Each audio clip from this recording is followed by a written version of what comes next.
Hi guys, SDJRSNF88 speaking with another update on the Garden Railway.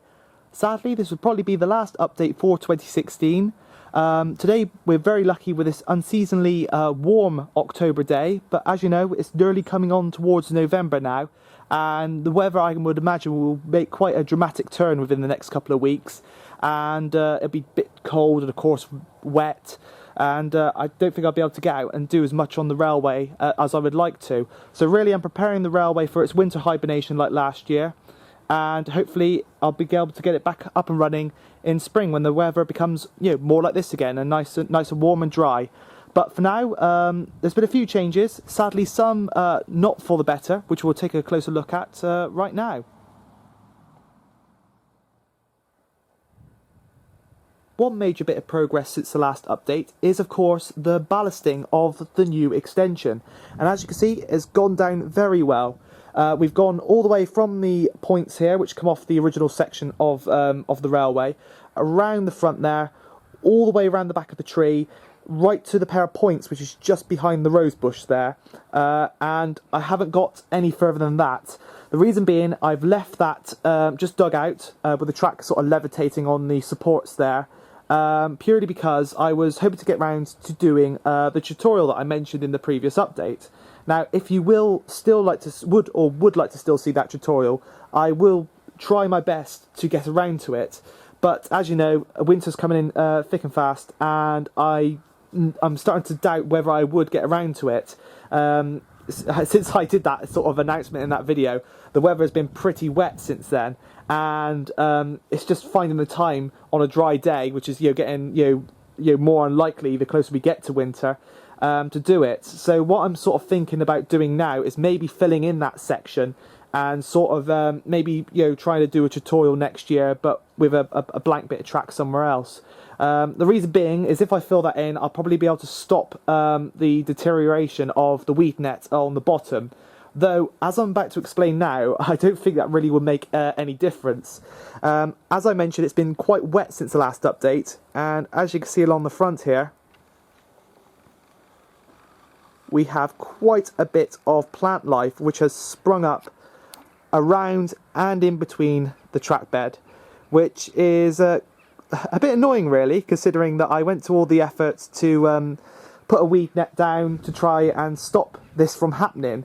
But what I think has happened, or a mistake that I've probably made on my own behalf here, is that using the hardcore as sort of a track underlay has probably encouraged these weeds to grow.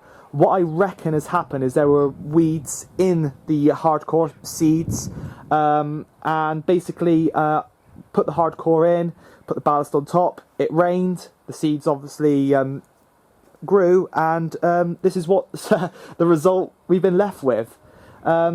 It's, as you can see, it's mostly around that corner, around the back there, and I seem to think that most of those weeds are probably from the surrounding area. Of course, we do have birds in the garden, and the birds do love seeds, and of course they are a great spreader of seeds.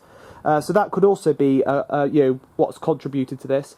But I think it really, even with the best sort of weed net along the bottom of the track, unless you're concreting it, which of course I can't because this is a flower bed, and pouring a load of concrete into the flower bed is not really an idea that I want to, it's not really possible. If we wanted to remove it, the whole point of the hardcore was so it could be dug out if the track was to ever be removed in the future. All the hardcore and the ballast could just simply be dug out and soil put back in, and it'll be a flower bed again. So pouring concrete in there would not have been a good idea, and of course that probably would have stopped the weeds. But I'm going to have to sort of deal with this issue, and I think it's one of those things with a garden railway. Weeds are always a problem, and as long as you keep on top of it, sort of pulling them out, and of course treating them as and when, it will keep the track bed quite clear. Surprisingly, the main section of the track, as I mentioned in one of the first updates for this year, after it came out of the winter hibernation, there was quite a few weeds. Surprisingly, those weeds haven't come back. So the possibility is that if I do the same technique on this section of track, the same will happen. Hopefully it'll be pretty weed free.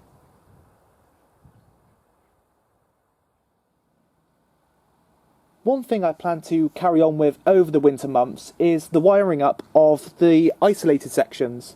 So as I mentioned in the previous update, I've isolated the passing loop, the extension, and I've had a little slight change of heart, and I've now decided, instead of isolating the section down at the end of the passing loop here, the little curve leading into the main sort of section of the track, that has been unisolated, so that's now back to live power, and that isolating section and that switch will now be used on the new siding that's being built on the extension. So it means I can isolate a locomotive in there, which, you know, obviously provides a bit more sort of makes it a bit more easier for running sessions and whatnot. So that means that I'll have one switch for the outer isolating loop, one for the inner, one for the extension, and one for the siding. As mentioned, there's 4 switches on the switch box, so it works out perfectly. Now, my main question, of course, was how to keep all the wiring sort of easy, so when it is a nice day, I could quickly set the railway up and get it running. At the moment, all the electrics and all the switch boxes are inside, and when I do want to run the railway, I have to wire each individual section of track up to the switch box, wire the switch box to the controller, plug the controller into the mains, and then wire up the track so I can run it. And basically, it takes about an hour to get it running, so really it's not really suitable, and I would really like to sort of speed this process up. So I've been talking to a number of G-scale modelers about how they operate the electrics on their railways, and one thing they all said, which is not advisable, is leaving the electrics outside. Originally I was thinking of making a wall mounted box that would go on the wall, of course waterproof, weatherproof really, and having electrics inside. But one thing they said that could potentially happen with that box is that water condensation can seep in, and the condensation then condensates on the electrics and of course ruins them from the inside. So I wouldn't want to risk that. But one idea that I've sort of come up with now, and one thing that they have said, is that leaving wires outside over winter or in the weather is actually perfectly fine. If you get some nice thick wire, it should be okay, bury it in the soil and it should be perfectly fine. So my idea is to have my controller and the switch box all wired up and ready to go, mounted on a plank. So I just bring the plank out with the controller and the switch box on, and then all I just have to do is just plug that into the mains. The wires for the track will all be left outside, so the wires from each isolating section will all come to one location, along with the wires for the track power supply, and they'll all be, all the heads of the wire will be inside an airtight Tupperware box, you know, the ones with the clip lids, so it keeps all the moisture and condensation out, and I can just leave that outside.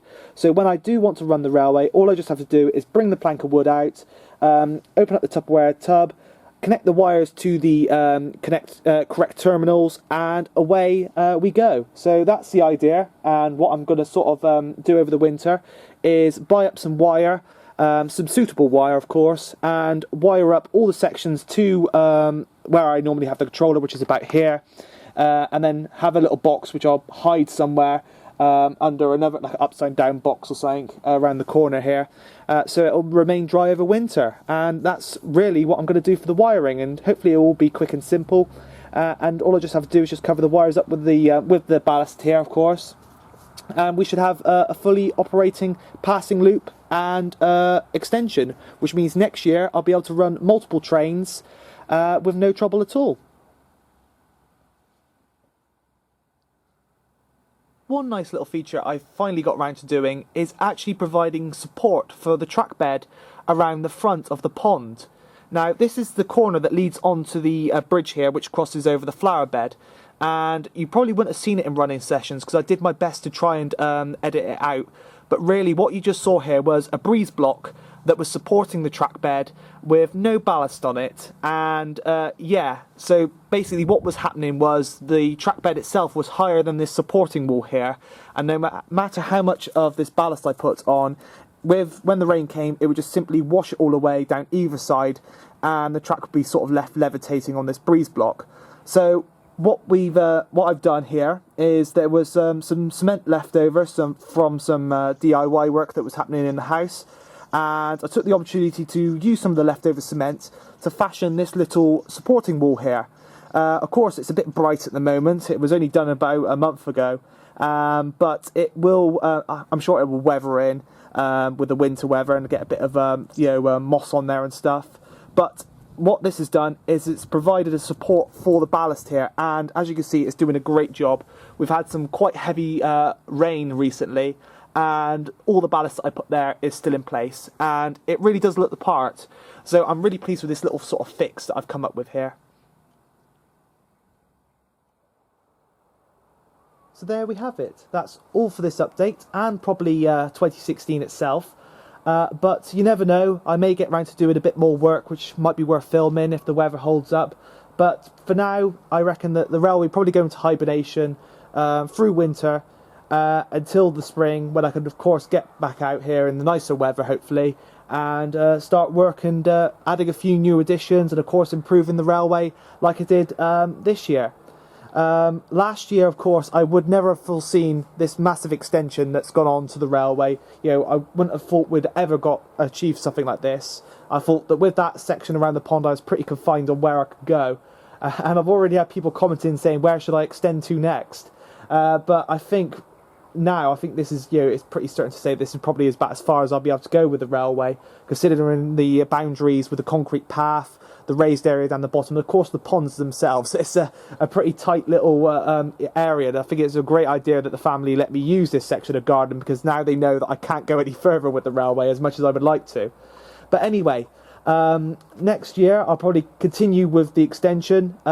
Please do let me know what you think I should do with that hollowed out section at the moment, whether it's best to fill it in for the winter months, or maybe try and do a tutorial if I can. But if I can't, is it best to leave it for next year, or fill it in to stop the weeds from growing up and, you know, potentially ruining the you know, the underlay, the weed net in there? So do let me know what you think of that. Of course, there will be a bit more there will be stuff happening with the G-scale over winter. I have got some spare track that I can set up inside, so of course I could do a few little running sessions on the living room floor. But also I've been doing a lot of repaints recently. I've been getting hold of a lot of cheap rolling stock, which I've been repainting and modifying into more British looking stock, which is of course more suitable for the railway.